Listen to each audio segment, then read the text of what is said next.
For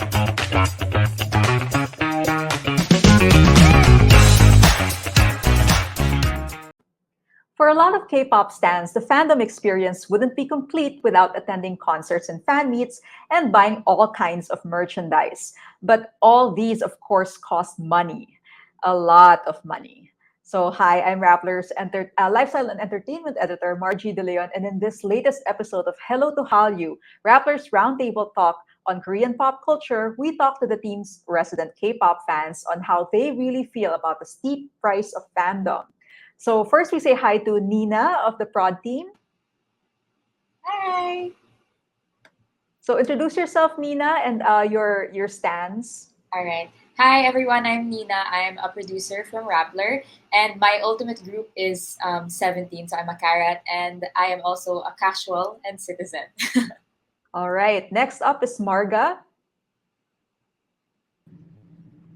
Hi, I'm Marga. I'm also from Rappler's production team. I am a BTS Army and I'm also a 17 carat and slowly but surely becoming a Stray Kids stay. All right. How about you, Russ? Hi, I'm Russell Koo from Rappler's Digital Communications team. I'm mostly Stan Girl Group, but then my top three groups are Twice, Red Velvet, and Luna. And then next is Gabby. Hi, I'm Gabby. I'm from Rappler's Digital Forensics team, and I'm an XOL, an N-citizen, and a carrot. Okay, and last but not the least is Isa.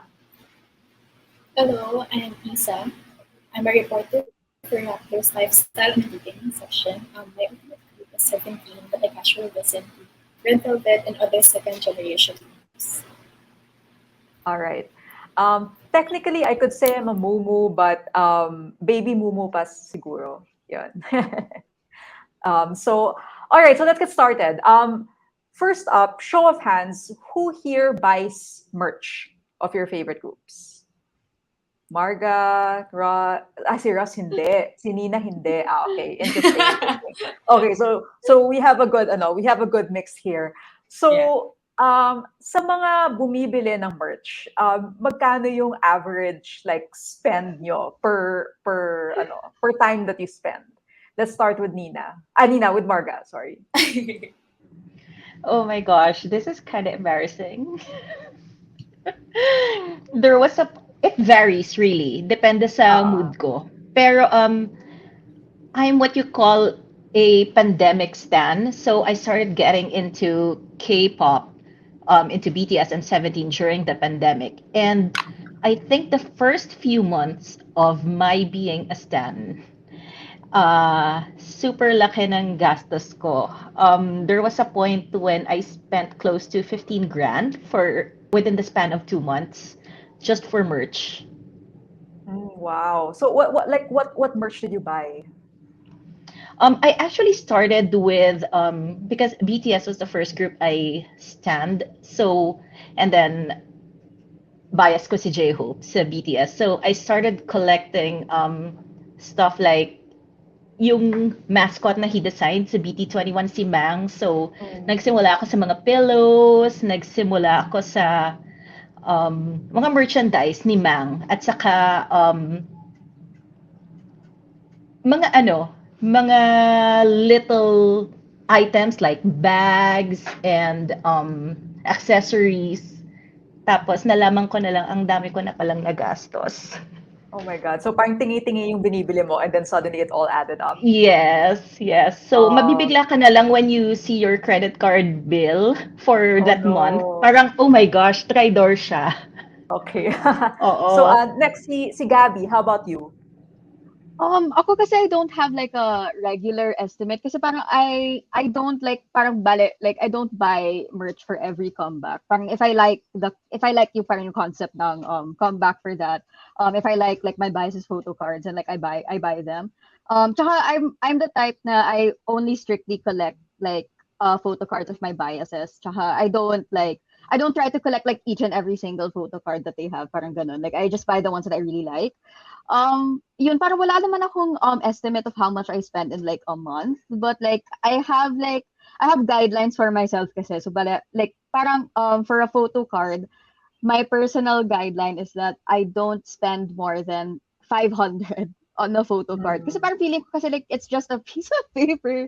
But like ayun, parang sabi ko I'm going to, parang be strict with myself. Like I'm not going to let, myself buy yung mga super overpriced photo cards. Ah, So yun, parang I don't maybe I have like around like 20-ish photo cards total. So ayun, parang and I haven't spent more than 500 on like more like a single photo card. So parang ganun siya. I'm more of a photo okay. card person kasi. Yeah. I see. Okay, how about you, Isa? Although, sana hindi ito makulot ng nanay ko. But, before pandemic kasi, um, usually save up for concerts. Pero nung pandemic, that's when I started collecting photo cards and albums. So, despite casually listening to other groups, ang kinakolect ko lang talaga ay 17. And for those who do not know, 17 is like 13 numbers. And I mostly collect their photo cards. Like, nag-OB 13 ako sa photo cards. Tapos, they have different versions of an album. So, ganon. I feel like, yeah, madami. Ayoko i-disclose. Okay. Sige. So, what made you decide, sorry, sa mga nagpa-purchase ng merchandise, what made you decide to purchase or collect? Like what's your reasoning behind that? So, sige, Isa, ikaw pa rin. Kasi ako nag-start lang ako mag-collect during the pandemic nung nawala yung concerts. So parang I think coping Mm, mechanism ko siya nung nangyayari yun. Tapos ayun, parang medyo napadali kasi yung process rin ng pagbili ng merch from Korea. So parang hindi mo napapansin na ang dami mo na palang pinibili. So ayun, I feel like yeah, that's just my answer. Eh, parang feeling ko survive ko kasi yung pandemic because of all the merches I bought. okay. Sige, ikaw, Gabby. Ako naman kasi I also have like friends that are also in the same into the same K-pop groups that I stand in kasi. So I feel like that's also part of why I, also collect merch kasi my friends also collect merch and stuff. Mm, Tsaka parang for me like I got into K-pop relatively late. Like I didn't get into K-pop parang nung second gen, ganun, like when I was in high school. Like I got it pretty late. But I was actually thankful for it kasi okay lang naman din that I got into K-pop when I had money for it. So parang yun yung motivation ko. I'm just like, I think it's okay for me to spend on merchandise because I'm spending my own money naman. Parang, mm, like for students kasi like, obviously they only have like yung allowance nila or they have to ask their parents for money. Ako naman like right. parang feeling ko I'm empowered because I make my own money. So parang I feel like okay, as long as like, I know how to control myself naman, I feel like I have the right parang ganun, to collect what I want to collect naman in terms of merchandise. Yeah. Ikaw, Marga. Ako kasi my spending habits changed significantly during the pandemic. Prior to the pandemic, I was a little more kuripot. Na, sige, we'll just save it for the rainy day. But during the pandemic, parang everything was so uncertain. So my attitude towards buying things for myself is go for what makes your heart sing. So ako, if it makes me happy, kasi I live alone eh. Lalo na nung pandemic, mag-isa lang ako. So I felt that nung naging stan ako, I felt like I gained some sort of companionship, and yung parasocial relationship na yon became a way for me to cope. So Mm. as long as bayad naman yung kuryente ko, bayad naman yung bills ko, why not, 'di ba? Yeah. Actually, we did a call out last week about yun nga, about how much K-pop fans are spending. And one of the most common parang sentiments among our readers is that when they buy merch, when they treat themselves or go to concerts, parang they consider it treating themselves like they deserve it. Parang it's something na they save up for, and parang to parang it's part of their self-care regimen, so to speak, na parang something that is something kind that they do for themselves. And they also make it a point na they save up for it. Like they don't overspend. They don't spend outside of their means. Like they always make sure na yun nga, like Marga said, parang nababayad naman pa yung mga kuryente, yung mga ibang bills. Tapos if you just have a little extra money, then that's where you spend it. So pang more or less from what I'm gathering, medyo frugal naman yung mga readers natin. So in fairness naman sa kanila. Ayun. So let's go to the next question. Like, ayun, para naman sa mga hindi bumibili ng merch, bakit? So let's start with Nina. Well, first of all, it's because as a person, kuripot talaga ako by nature. And when I got into K-pop, I was in high school.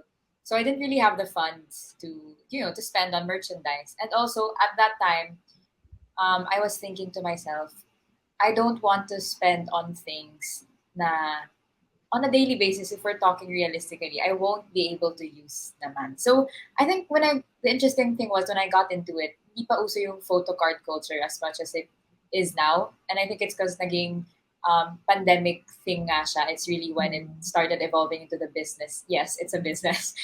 The business it is today. But I don't buy merchandise because I if if I'm being realistic with myself, parang I really don't listen to albums naman when you buy it. Like you don't buy it for the CD. So if I can stream their music online, that's good enough for me or through music videos, stuff like that. So I guess I just choose to show my support in a different way. And for me, like personally as a fan, I'm content with that na. Like I'm good um, supporting my idols that way. So I've never felt the pressure naman to spend on merchandise. I guess the most I've spent lang is when I watch concerts because I'm okay with spending for concerts because it's an experience and it gives me what I want to get from my group, which is I'm primarily there for the music naman talaga. So getting to experience that live is worth the purchase for me. But aside from that, no, as a person, hindi lang talaga ako ganun fan. Gets. Sige, ikaw, Ross. I think really it's like the same talaga as Nina. Like, one, kuripot ako, and number two, it's for the music. I started studying K-pop talaga, like, yung pinaka-start at when it was the second generation kasi, like, Girls' Generation, 21, and a lot of people, like, vibe more for the music, I guess. And I guess that's something that also informed me in, like, my decisions then of how I consume K-pop content then, I guess. Kasi like the albums also evolved. And like before there wasn't necessarily photo cards in album, but now meron na. So I guess it's something na parang became more of a conscious decision na okay, I'll just support who I stand for the music naman din. Kasi at the end of the day, we support them for the music. Second thing naman din talaga is like I think I'm also putting it in a way na parang I'm trying to be somewhat realistic na maybe might be good to have maybe a photo card once. Like I did buy naman one album, but then I wouldn't necessarily think of buying more or buying photo cards in the long term. Or like if it's concert, like I would like try to go to a concert. But then yung mga stuff na merch like nightsticks ganon, I would think on it like parang based on sentimentality and also the memory itself. Kasi for example, yung mga nightsticks, I would say okay, I wouldn't need it now because I'm not going to a concert. But then if I'm going to a concert, maybe I would because it would make the whole experience more fun. Good. Okay, that makes sense. So you and Nina are very pragmatic. Okay, so let's go specifically to concerts. Speaking of concerts, we have one anonymous rappler who shared with me na the most she has spent for a K-pop concert was 16,000 pesos for a ticket. So it was syempre VIP seating yon sa pinakaharap. Tapos, she said that sulit naman siya kahit na 16K kasi number one daw, may sound check na kasama before the concert proper. Tapos may kasama na siyang album and then yung pinaka-highlight, umabot sa akin yung patubig ng isang member ng group. So, ayun. So, I guess the one of the members was like giving away bottles of water, diba? Tapos nakakuha siya ng isa. So, sabi niya, so so ROI naman, I think. Okay, so ayun. So kayo, sino sa inyong nakapanood ng concert and how much have you spent like or are willing to spend for one? O paunahan I've kayo. seen a Go. concert. Yeah, I've seen. So I saw 17 when they first went to the Philippines in no, not first. Their first world tour. So I saw them in 2017 in Diamond Edge. And I did lower box then. And for me, that was the most I was willing to spend because again, I was still a student at this time. But also, I think something that people have to understand then with K-pop concerts is it's really different from Western artists or even other shows. So for context lang, I guess, to our viewers who are non-K-pop stans, ano talaga siya, full experience. So aside from yung production value na dinadala ng artists, when you're there as a fan, you, for example, if you get a VIP ticket and that's standing, nandun ka na sometimes the night before or the day of. Because even if you get a VIP ticket and it's standing, if you want to experience yung na-experience ng anonymous rapper natin na maaabutan mo yung patubig ng, ng idol mo, then you really have to get a good spot that's near the stage. And fans here, or I'm sure all over the world also, they really stake out at the venues just so they can get good seats. But for me, my mindset coming into that concert was I wanted to have fun, be close enough, but be comfortable also. So I chose yung ticket na my seats, which was lower box. So and that was good enough for me personally because I wasn't, I knew what I wanted to get out of the experience naman, which was to have a good time with my friends, to hear them and see them perform live. And I set boundaries with myself, I guess, that I'm okay with this, with this with this distance, with this seat, and I'm okay with spending this much as well. So for me, that's important also for the fan, for them to gauge kung ano ba yung okay sa kanila. Like, wag nilang ipilit kung labag naman sa kalooban nila. So I hope like no one feels that pressure to spend more than they want to or can, because no one, especially their idols, I'm sure are requiring them to feel that way. It's a very social thing, the pressure to have good seats, to spend on, for Yeah. me, just to spend on these merchandise. It's a social construct that's imposed because it's such a big craze talaga when you're in it, like when you're immersed in the community. It's hard not to feel that way. But I would definitely recommend seeing a show. Like if you're a fan, I think that's one of the most sulit purchases you can do. Like at least once you should see a show. Yeah. Tama. Ay, parang kang ano, you're taking a very Marxist take on ano, on Yes. concerts. Like may social construct pa siya. Okay. Sino pa? Sino pa? Ang ano. Sige, ikaw, Marga.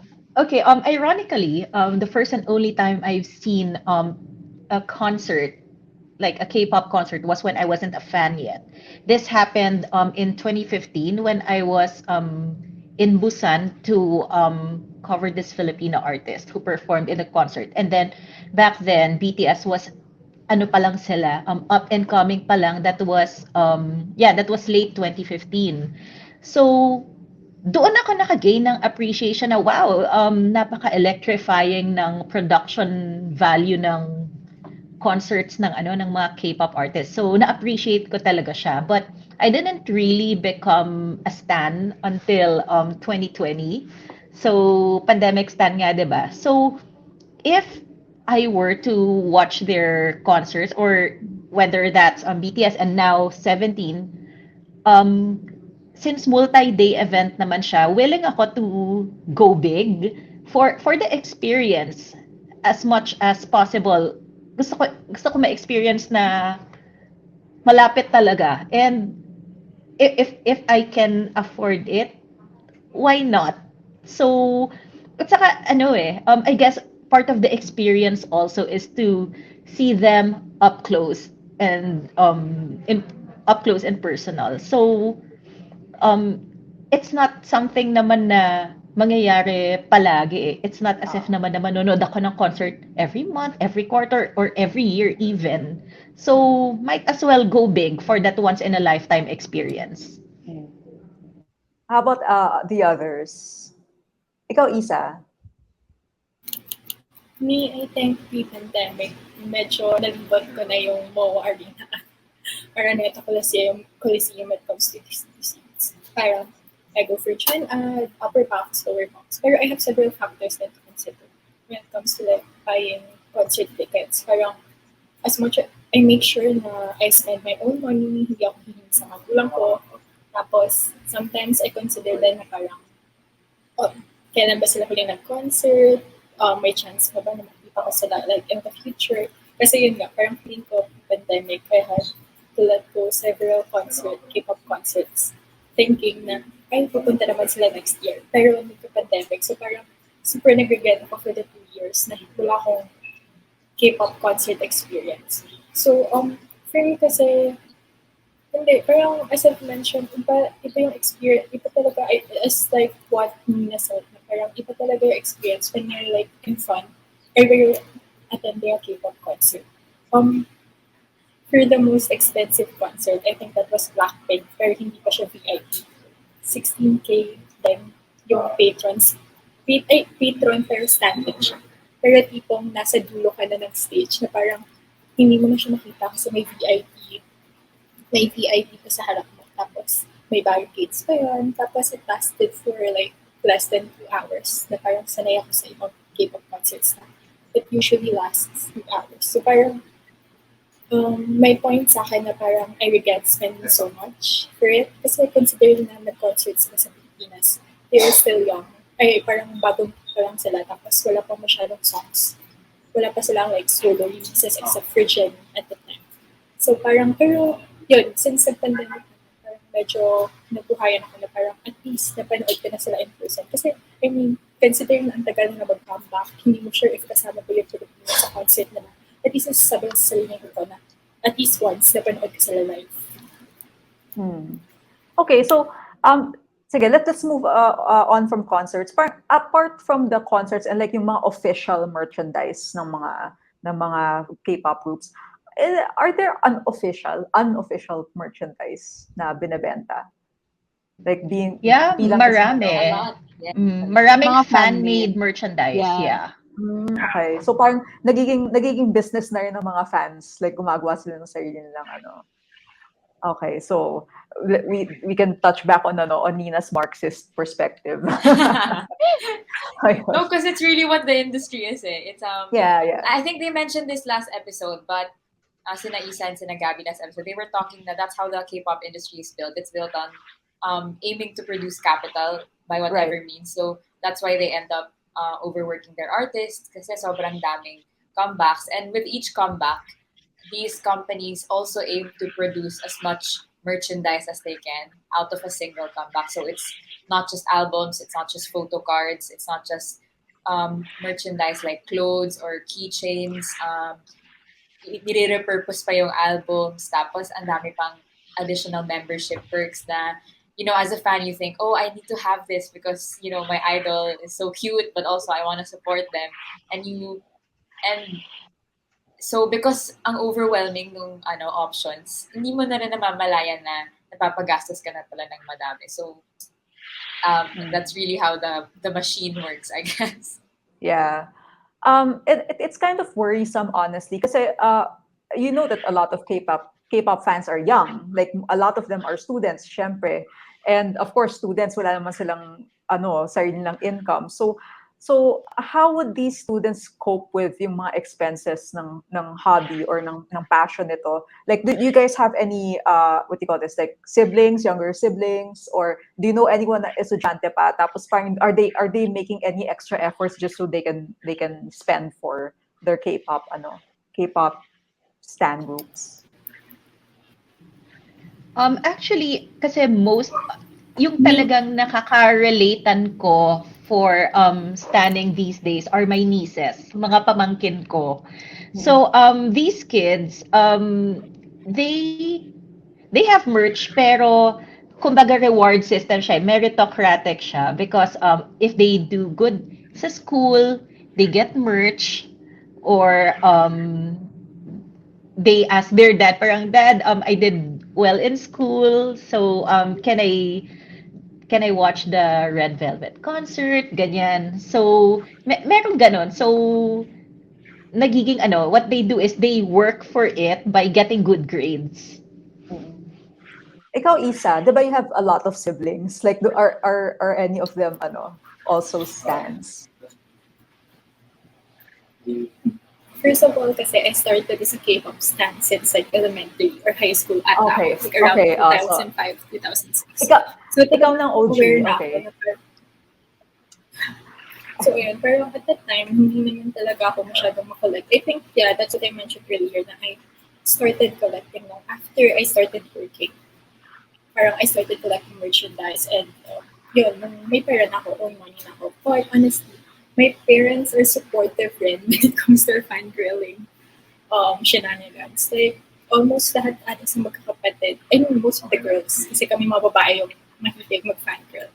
May mga concerts na medyo parang naging reward namin, kinamami. So, ayun, parang, pero medyo, ano siya, parang konting lang din, ganun.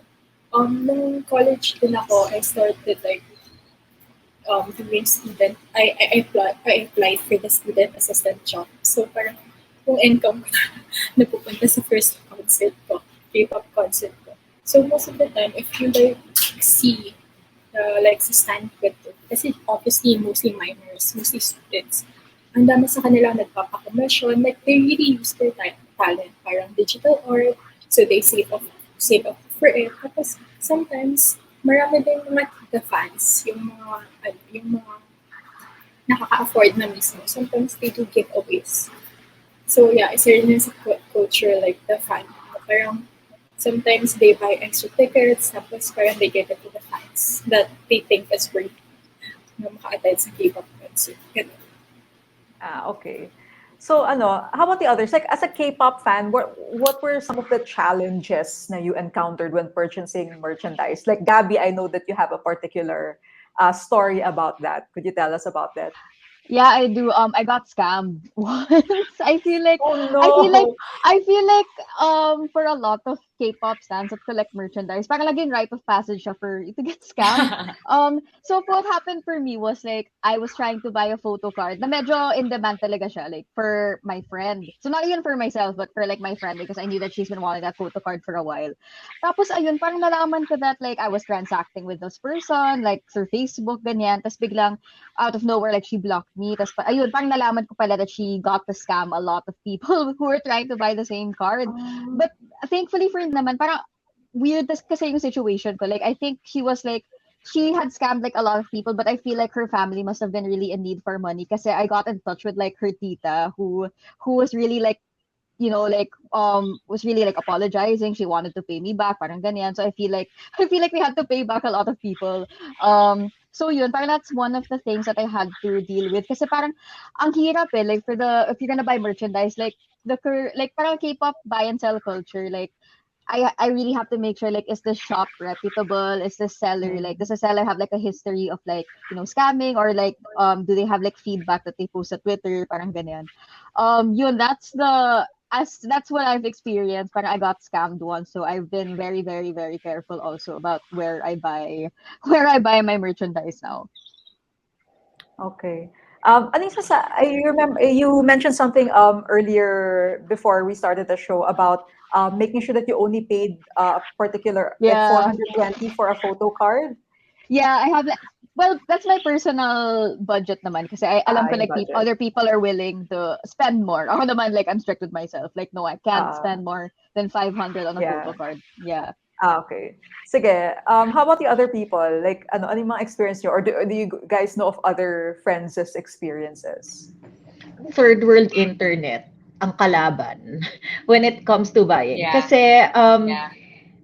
alam niyo naman how sad the state of Philippine internet is in general, right? So this was in early 2022. Yung BTS nag-launch sila ng artist-made merch. So like sina RM nag-design ng jogger, si Jungkook nag-design ng lamp, si J-Hope nag-design ng bag. And I really was eyeing J-Hope's bag. So merong set na date yan for merch drop. Tapos based on experience or on what I witnessed doon sa merch ng ibang members, in less than a minute sold out siya. So ang ginawa ko, nag-file ako ng half day dito sa Rappler. I spent the morning camping out on Weavers so that I could score the J-Hope bag. So, naka-ready na lahat. Yung phone screen ko, yung desktop ko, yung iPad ko, lahat. Ready na yan. Tapos, nung trinay ko mag-check out sa lahat ng devices ko, sold out lahat. Pero meron akong friend na sinuwerte, naka-check out siya. Kasi ang maximum na pwedeng makuhang ng merch sa Weavers is dalawa. So she managed to buy one bag for her and one bag for me. So yun lang ang kalaban mo in internet natin. Oh. So kailangan mo ng kailangan mo ng pang network din of friends na sabay-sabay kayo bibili Yes, tapos sweldihan na yes. lang. Oo. Daming effort. Oh my God. Oo. Uh, So we call ikaw, that Russ. Weavers Bardagulan. Okay, yeah, I can Oo. totally imagine. Ikaw, Russ, do you have anything to share about like the intricacies of buying merch, especially since like you don't buy merch? Like, is that part of the reason then? I think like I've also seen experiences then because merches also has been part of like it's central then to like people wanting to meet their idols. Like may mga fan calls din kasi and like people would need to buy like bulks and bulks on album. Like really like it's really impossible for one person to literally like hold everything talaga and like get all the photo cards then. So like sometimes there's the possibility of what if I don't get that? What if I don't get that win? Kasi diba raffle yan, naka-raffle siya and then it's raffle to like winners who have like the random slots. What if you don't win it? Like that's a lot of like albums you have to sell. That's a lot of albums you have to like dispose of. And medyo sayang din. It's not just sayang din on like the person, not just sayang pera, but also sayang din on like a lot of things. Maybe the environment also, Yeah. or also on people who need or like people who actually wanted to spend on the album talaga. Fans who really wanted to spend money din pero nag-bulk buy para mag-fan sign ng album. It always goes back to that circle of consumption na you do anything to buy for your idol. And I think sometimes that's what made me na natataka din ako sometimes. So parang, I also have my limits din na parang, okay, these are the things that I'm willing to go through and these are the things I'm not willing to go through. Because some people would go through a lot of lengths. Maybe sana all my pera, pero I also think also of like, realistically, like yung implications then in the bigger picture. So we're actually down to our last question, but before we get there, like sa mga taong may merch na nandiyan ngayon wherever they're recording from, parang do you want to do a show and tell? See, I think Gabby's ready. Gabby's ready to do a show Ready and si tell. Gabby, I'm Sige nga, ready. Gabby, Okay. sige nga, sige. Tell us a story about that one. Okay, so I am an N-citizen and there are like 20 plus members, but I had to choose like a popular member. So this is Mark. So I had to buy, this is a reasonably priced photo card kasi yun na nga parang may budget talaga ako for photo cards. And this photo card usually it's not even like limited edition, but it usually sells for like thousands. And ako naman, I'm not willing to pay that much money. Yeah. Tapos parang may nakita kong like, as in like naka-tweet deck siya, I would like search for like the keywords to make sure na parang I want to make sure that there's someone out there. I want to look for someone who's selling it for a reasonable price. Kasi yun, eventually may nahanap akong seller who was selling it for a reasonable price. And then yun, so it was within my budget. So I was like, okay. And then she said like, okay, I'm gonna drop the form at like a certain time. Parang ganun. So parang siyang enlistment for classes. Like I was ready like 10 minutes before. I was like, okay, I'm gonna fill out the form and everything. Tsaka ayun, parang by the time the form opened, like luckily I was like the first one to get it. As in like, and then when you see like when she showed like the Google Sheets, parang ang dami talagang naka-standby lang just to buy the photo card because it was so reasonably priced. So ayun, that is my story for this photo card. So I'm very, very, very glad to have gotten it then for a reasonable price. Parang inisip ko like ang taas ng anxiety siguro ng mga fans na nagko-collect ng merchandise. Parang it's always like running through their head like, Oh, like talaga. when can I Yeah. get the next one and I hope I get it and stuff like that. Sige. Ikaw Isa, do you have any fan photo Ready cards to with you? see. Of course she does. She's ready. Ayoko i-disclose, pero this is the most expensive photo card I have. Tapos, ang dami kong pinagdaanan para like what Kathy mentioned. Nag-try din ko yung paunahan sa Twitter, pero naunahan ako. So in the end, I bought it sa Mercury. It's a Japan site. Na parang sometimes Japanese fans both buy tapos they resell what they have. So medyo madugo siya at mahal. Kasi ayun, aside from the merchandise mismo, you have to consider also like the shipping fee expenses. Lalo na at that time ng pandemic, nasa province ako, like nasa Bicol. So parang most of the sellers are in Metro Manila. So sometimes yung mga binibili kong photo cards pa isa-isa. Tapos, pa isa-isa rin yung shipping fee, which is technically like around 150 plus sa bawat shipping fee lang from Metro Manila to Bicol, Bicol province. Kung ito-total mo siya, minsan, mas magastos pa yung shipping fee mismo compared to the total merch. But thankfully naman, I have friends from Metro Manila who said na pwede nila itago muna yung mga photo cards ko, mga merchandise ko. So, ganun. Ang dami rin, I almost got scammed during this.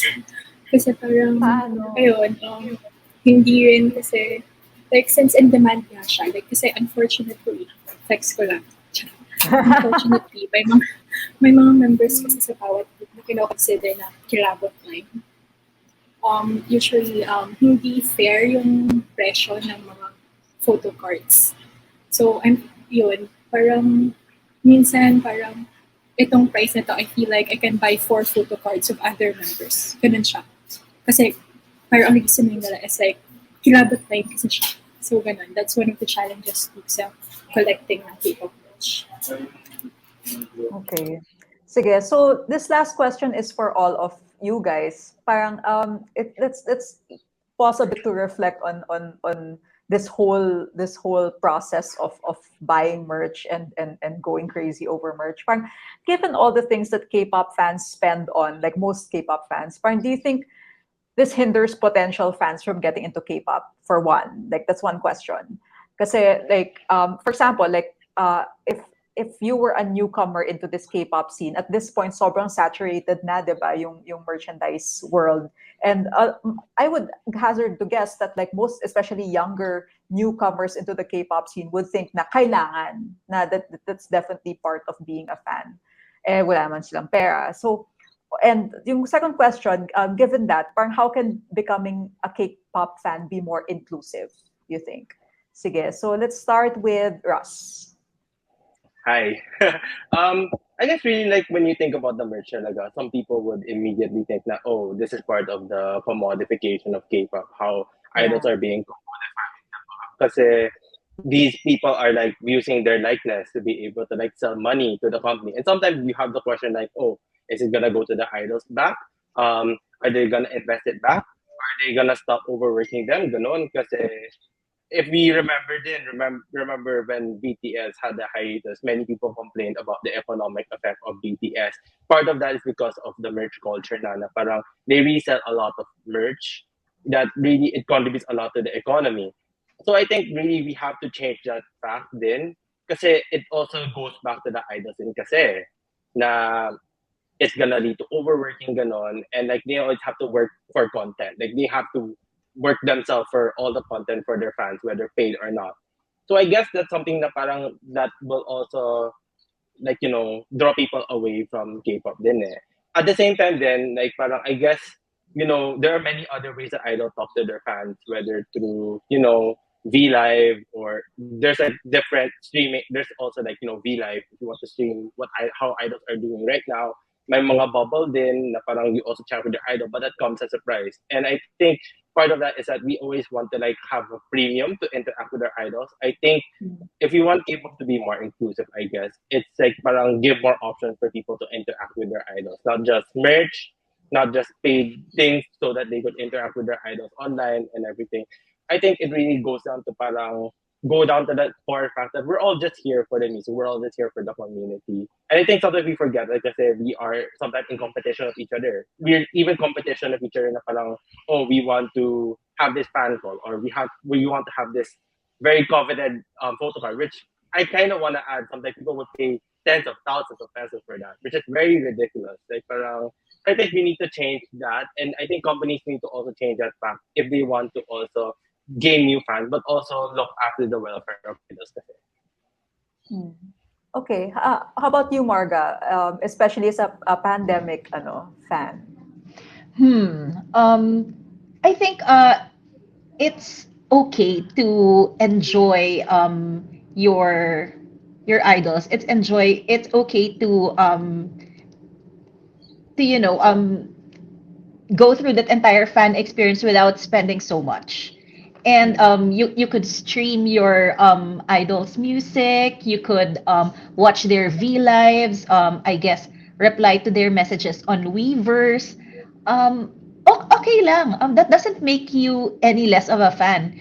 Yung merch, for me ha, it's a nice to have, but it's not a batayan ng hindi siya kumbaga hindi ka higher tier fan if meron kang ganong merch.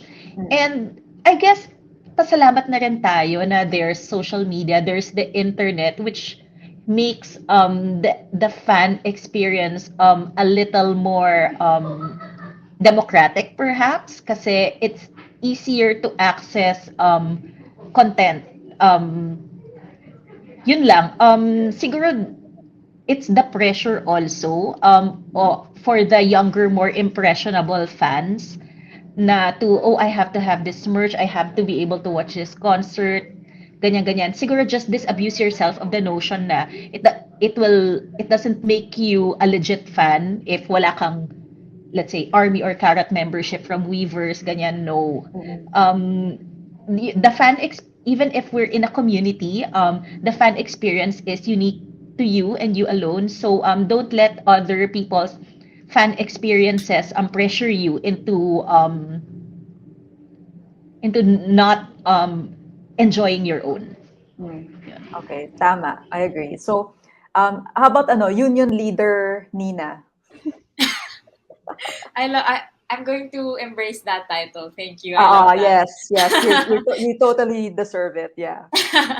Well, I wanted to echo Russ and um, Marga's thoughts then because I totally agree with everything they said. But also to add, it's if we're talking realistically, we can't completely rely naman on the companies, the agencies to hold back on whatever their money making schemes are, or their attempts to get fans to spend. So I guess in making sure na fans don't feel pressured to come into this very overwhelming but so enjoyable and really such a can also be such a safe space and a really nice sense of community of support.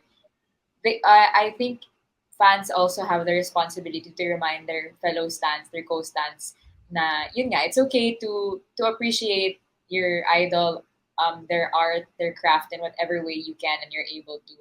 And I think that's really important kasi minsan nape-pressure ka pa from your co-fans na, Mm. whether it's inadvertently or on purpose, it's really important, in my opinion, to be more mindful of reinforcing positive affirmations na, hey, there's no measure of a good fan or a bad fan. I guess no, there's a measure of a bad fan. The extreme ones, those who are borderline stalkers. But then, if you think the measure is how much albums you can collect, or how much photo cards you have, or how much concerts you get to see, um, don't throw that illusion or that notion out Mm. in the drain because it's really not that. I think at the end of the day, if we ask our idols, what do you want your fans to get out of whatever you're doing, they're always just gonna say, "We want you guys to be happy. Like we want what we make to make you happy." And so, um, don't take that happiness out by pressuring yourself to spend on all of these merchandise because Mm. like our title for this episode, being a fan is expensive and it doesn't have to be. It should be Mm. fun first and foremost. Like it should bring you joy. So ayun. Thus speaketh our union leader. Thank you, Nina. How about you, Gabby? Um, ayun, parang ako naman, like, I actually, like, divide my, like, parang yung pagiging K-pop fan ko, like, in two phases. Because I got into K-pop first when I was in college, when I had no money. So, parang at the time, I was very, like, intimidated also to get into it. Kasi yun na nga, parang I saw, like, there are people my age, like, in college, like, going out to all these concerts. And then, of course, I couldn't, like, afford any of that, diba? Mm.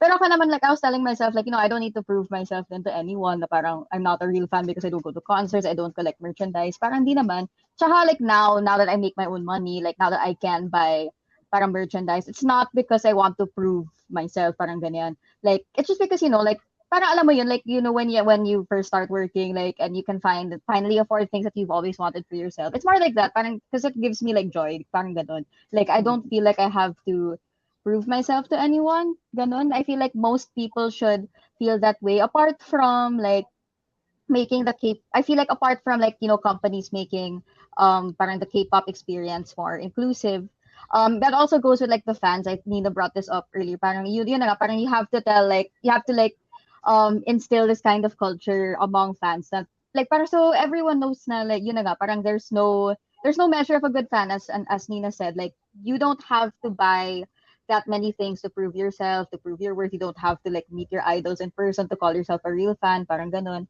So it's more like you have to get rid of the notion that a certain fan should be willing to do these. Like no naman, parang like we're there's no like let's not gatekeep. Parang ganon. That's what I want to Mm-mm. say. Parang let's not like we shouldn't be gatekeeping people from becoming fans ganon. And if people are intimidated, like parang you can just show like if you have like friends who want to get into K-pop, you can show them na it doesn't have to be expensive, doesn't have to be difficult, ganyan. Like, because we're all Mm-mm. here for the fun. Let's not make it, any harder than it has to be. Tama. And finally, our merch queen, Isa. Ako, as someone that started in K-pop since like I was in high school, since I was a broke high school student, I survived naman yung phase na walang album, walang merch. Diba? Parang feeling ko if I was the kind na nape-pressure na, oh, everyone around me is buying merchandise, feeling ko po kamatagal na ako umalis sa K-pop. Because honestly, it could be pressuring. Pero as someone who collects, I feel like everyone has their own reasons naman why they collect certain merchandises. As long as for me, ayun, may boundaries or like may certain, as long as you're mindful and responsible of what you spend on, how you spend your own money, wala namang sa akin problem. Um, and in terms of like, honestly, in the recent years lang kasi talaga nag-boom yung merchandise K-pop. Like, I think around 2015 yung nag-start sila mag-release ng madaming photo cards, madaming albums. So, kung ngayon na ako nag-start, feeling ko medyo ang hirap ng i-figure out. Kasi honestly, kung wala kang kakilangang friends na K-pop fans yet, medyo tricky i-figure out ang K-pop stan experience. So, I guess for me, you just really have to like find good friends na someone can relate to your experience. Ayun, just like, kasi even though parang ang dali rin kasi magselos na parang someone has this own photo card, like own Mm-mm. merchandise. So, I guess, nasa sa'yo na rin yan kung sino yung pinapalibot mo sa fan experience. That's it. Okay. That's a good point. It also depends on who you're with, who you're standing with. All right. So with that, that ends our episode for today. Yay! Thank you, Marga, Russ, Nina, Gabby, and Isa for being with us here today. And hopefully, we can see you guys more in our next episodes. I don't doubt that. And to our viewers, if there's anything K culture related that you want us to talk about, or if you want to see these guys' photo card collection, please comment or tweet us with the hashtag hello_to_Hallyu. Hi, I'm Margit De Leon, and this is Hello to Hallyu. Bye.